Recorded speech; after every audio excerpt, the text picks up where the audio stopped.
Selamat pagi, salam dan bahagia. Perkenalkan, nama saya Delina Laptotor dengan NIM 20210086161.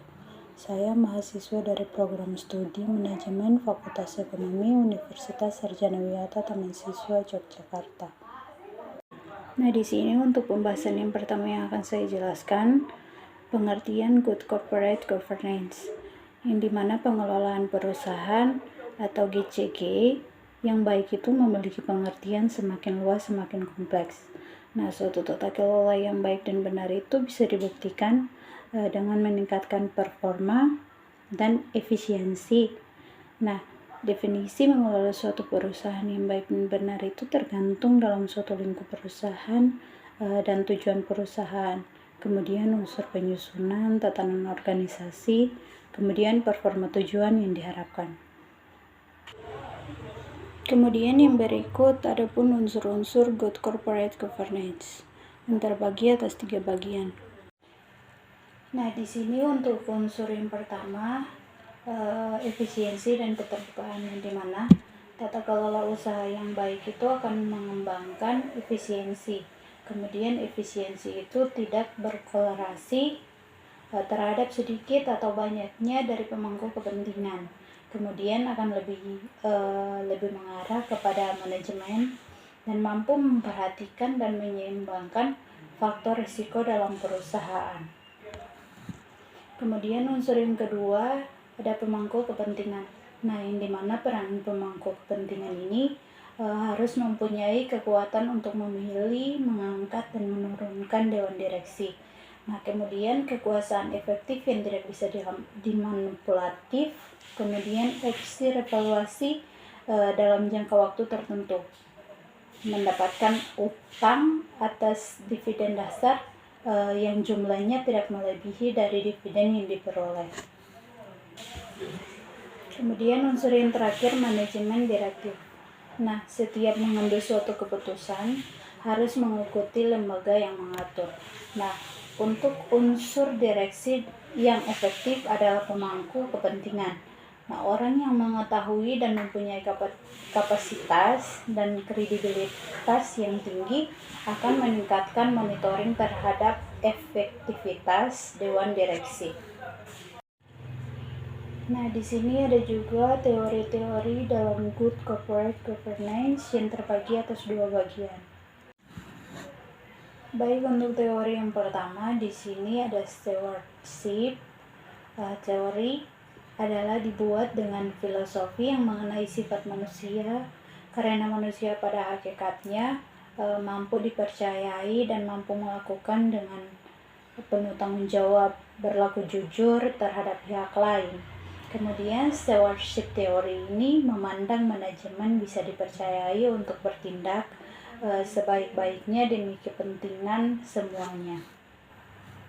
Dan untuk teori yang kedua ada agency teori, adalah melihat bahwa manajemen perusahaan itu sebagai agen bagi pemegang saham. Nah, corporate governance ini berkembang karena di mana pengelolaan dikerjakan dengan kepatuhan dan berbagai peraturan dan ketentuan yang berlaku. Kemudian adapun prinsip-prinsip corporate governance yang terbagi atas 5 bagian. Prinsip yang pertama, transparansi atau keterbukaan informasi. Nah, maksudnya dalam melakukan pengambilan suatu keputusan dalam menggunakan informasi yang relevan mengenai sebuah perusahaan.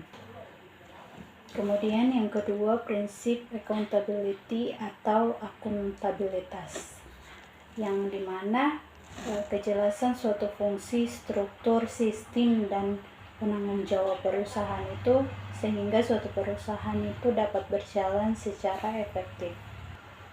Kemudian yang ketiga, responsibility atau penanggung jawab.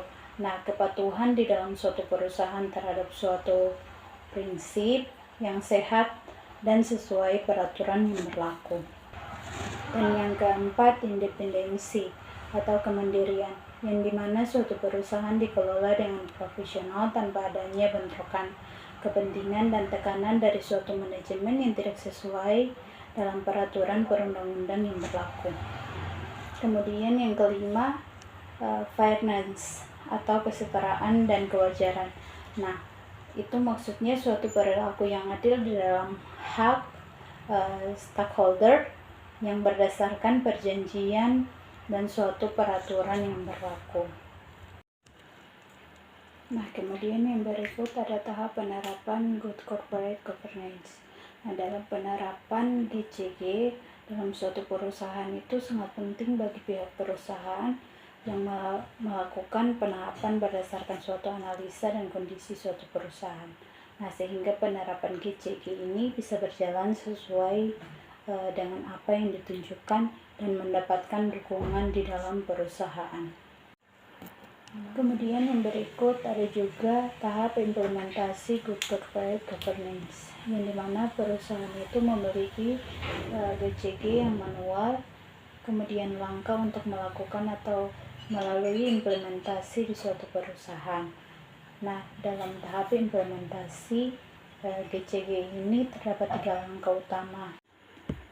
Nah, di sini untuk langkah yang pertama ada sosialisasi, yang dimana sosialisasi itu sangat diperlukan karena untuk memperkenalkan kepada semua perusahaan dan berbagai aspek yang berhubungan dengan implementasi GCG.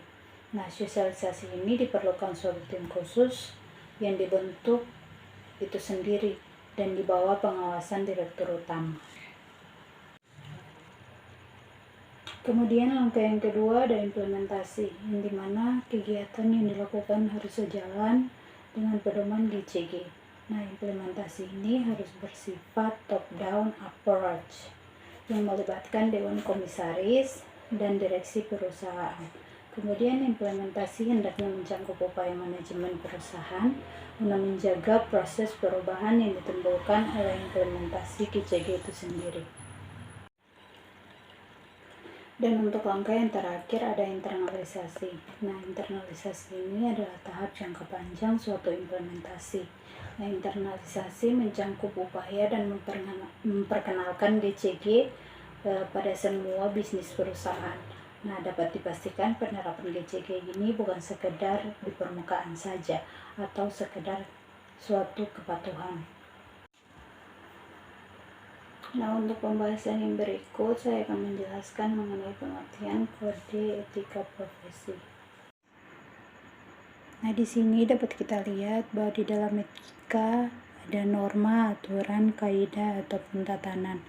Kemudian yang berikut profesi, yang dimana bidang pekerjaan yang memiliki keterampilan sesuai bidangnya. Nah, untuk pengertian etika ini diartikan sebagai norma, aturan, kaidah, ataupun tatanan yang digunakan sebagai pedoman dalam berperilaku atau melakukan suatu perbuatan dalam kehidupan sehari-hari. Nah, sedangkan profesi adalah suatu bidang pekerjaan yang memiliki latar belakang pendidikan dan keahlian serta keterampilan sesuai bidangnya, sehingga memiliki kekuasaan dan tanggung jawab khusus dalam bidangnya tersebut. Kemudian adapun prinsip-prinsip kode etika profesi yang terbagi atas 4 bagian. Untuk prinsip yang pertama di sini ada prinsip otonomi. Nah, maksud dari prinsip otonomi ini adalah ketika seseorang bekerja dan memiliki suatu jabatan di dalam perusahaan, berarti seseorang tersebut itu memiliki wewenang atau kekuasaan yang harus dijalankan sesuai dengan kode etika seorang profesional. Nah, sehingga dengan begitu setiap tugas yang dikerjakan akan terselesaikan dengan baik. Nah, kemudian untuk prinsip yang kedua ada prinsip tanggung jawab, yang dimana sikap tanggung jawab ini sudah seharusnya dimiliki oleh semua tenaga kerja profesional. Nah, suatu pekerjaan harus dilakukan dengan baik dan sungguh-sungguh agar hasilnya maksimal. Dengan begitu, sikap tanggung jawab dalam menjalankan pekerjaan akan berpengaruh baik terhadap suatu perusahaan karena dianggap memiliki sumber daya manusia yang bermutu dan berkualitas. Untuk prinsip yang ketiga ada prinsip keadilan. Nah, yang dimana keadilan di sini harus dikedepankan oleh seorang tenaga kerja dalam menjalankan setiap pekerjaan dan tanggung jawab profesinya. Nah, karena setiap orang itu berhak menerima keadilan termasuk dalam hal pekerjaan. Kemudian yang terakhir ada prinsip integritas moral. Nah, yang dimana integritas moral ini merupakan kualitas kejujuran dan prinsip moral pada diri seseorang yang dalam menjalankan profesinya itu harus dilakukan secara konsisten. Kemudian konsisten ini berkaitan dengan profesionalitas. Jadi berbagai profesional harus memiliki komitmen dan moral yang baik untuk dapat menjaga kepentingan profesi itu kepada diri sendiri dan masyarakat. Kemudian selanjutnya ada tujuan kode etika profesi. Nah, tujuan kode etika profesi ini terbagi atas 3 bagian. Nah, di sini untuk tujuan yang pertama menjaga kesejahteraan anggota. Nah, ini berarti kesejahteraan dalam bentuk materi dan kesehatan mental. Nah, berkenan dengan kesejahteraan material anggota suatu profesi, kode etika secara umum melanggar anggota melakukan perbuatan yang merugikan kesejahteraan anggota. Misalnya, pejabat industri menetapkan upah minimum untuk melakukan suatu pekerjaan, sehingga siapapun yang di bawah upah minimum dianggap tercela karena tidak pantas dan tidak untuk kepentingan sesama pekerja. Nah, dalam hal kesehatan mental atau kesehatan mental anggota profesional, kode etika umumnya itu mengarahkan anggota untuk menjalankan tugas profesionalnya. Selain itu, kode etika membatasi anggota untuk melakukan tindakan yang dianggap kecil oleh masyarakat. Kode etika juga menetapkan aturan yang dirancang untuk membatasi perilaku yang tidak pantas atau tidak jujur dalam interaksi antara anggota industri dan anggota industri lainnya. Kemudian untuk tujuan yang kedua ada tingkatan layanan profesional. Nah, dalam hal ini kode etika juga memuat tujuan khusus dari pelayanan, sehingga para profesional itu dapat dengan mudah memahami tanggung jawab dan tanggung jawab pelayanan dalam menjalankan tugasnya. Oleh karena itu, kode etika menetapkan aturan-aturan yang harus diterapkan oleh para profesional dalam menjalankan tugasnya. Nah, dan untuk tujuan yang terakhir ada tingkatkan kualitas profesional. Nah, untuk meningkatkan kualitas profesional, kode etika juga memuat rekomendasi yang relevan agar anggota profesional terus berupaya meningkatkan kualitas anggotanya sesuai bidang kegiatannya. Nah, selain itu, kode etika mengatur bagaimana kualitas organisasi profesi dapat dipertahankan dan ditingkatkan. Nah, dari penjelasan di atas, tampak bahwa tujuan penyusunan kode etika profesi adalah untuk menjaga martabat profesi, melindungi dan memajukan kesejahteraan anggotanya, kemudian meningkatkan tingkat pelayanan kepada anggota dan meningkatkan etika profesi. Nah, hal ini akan menjadi jelas kualitas profesional dan organisasi profesional yang sempurna. Nah, untuk pembahasan selanjutnya ada manfaat kode etika profesi yang terbagi atas 7 manfaat.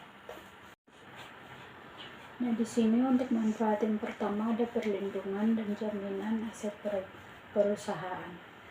Nah, ketika karyawan memiliki etika yang tinggi dalam lingkungan kerja, maka biaya pemeliharaan perusahaan akan menurun karena karyawan itu memahami bahwa mereka harus menjaga mesin dan peralatan yang menjadi fasilitas umum dan pribadi dari perusahaan.